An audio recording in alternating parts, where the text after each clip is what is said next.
Over this past decade, we've seen a big surge in Hollywood's output of kids' movies, and specifically kids' movies that are adapted from other material, like for example the Harry Potter movies and more recently Percy Jackson. It seems they can't churn these things out fast enough.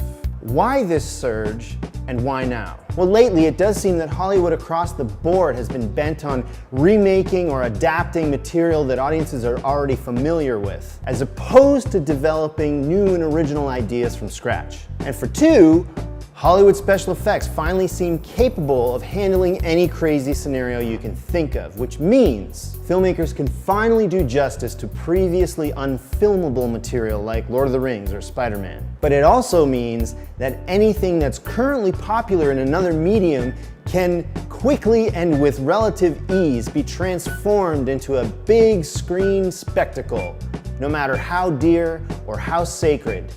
Anything goes. Well, the latest anything to go is M. Night Shyamalan's The Last Airbender, which is adapted from Avatar: The Last Airbender. In my opinion, the best North American children's cartoon television series ever broadcast, which was on the air on Nickelodeon from 2005 to 2008. As a show with a very specific mythology and a pretty big story to tell, it had a finite 3-season arc that was carefully plotted out in advance by creators Brian Konietzko and Michael Dante DiMartino, veterans of The Family Guy and King of the Hill. What these guys have created is uniquely extraordinary and is worth checking out for anyone who calls themselves a fan of mythology or adventure stories, young or old. The world of Avatar: The Last Airbender borrows heavily from Asian cultures and designs and centers around a war among 4 nations: the Earth Kingdom, the Fire Nation, the Water Tribe, and the Air Nomads. Each nation also has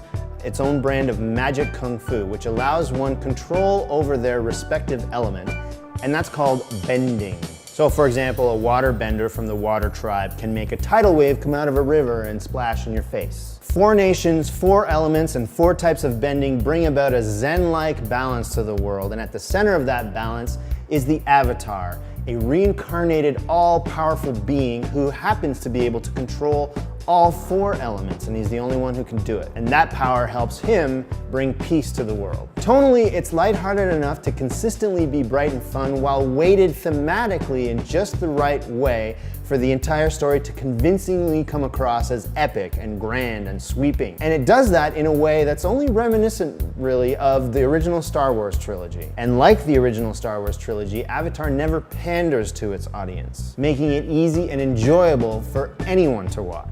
Now, what do I make of this film adaptation? Well, aside from the requisite excitement of seeing something that I love be brought to the big screen, which I also love, I have some reservations.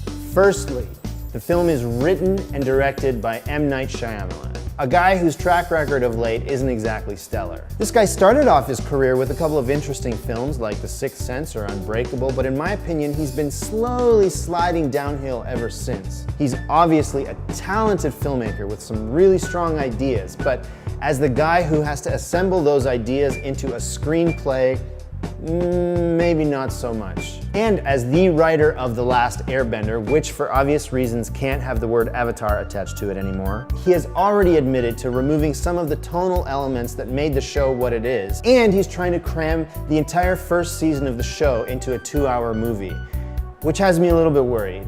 Also, there's been a huge dust-up over the allegedly racist casting of this film.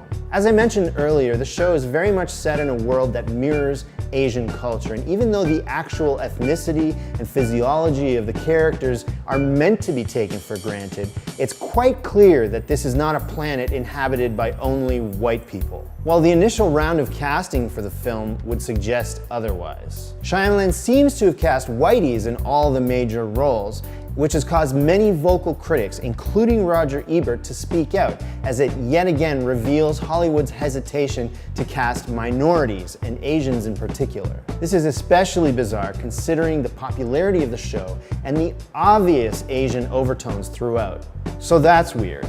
And lastly, regardless of how incredibly cool the special effects look in the trailer, it seems strange for a film based on a show with such rich, well-developed characters that we haven't seen very much of them or heard them speak to one another in a trailer. As I said, the special effects do look great, amazing even, but so far that's all we've seen of the film.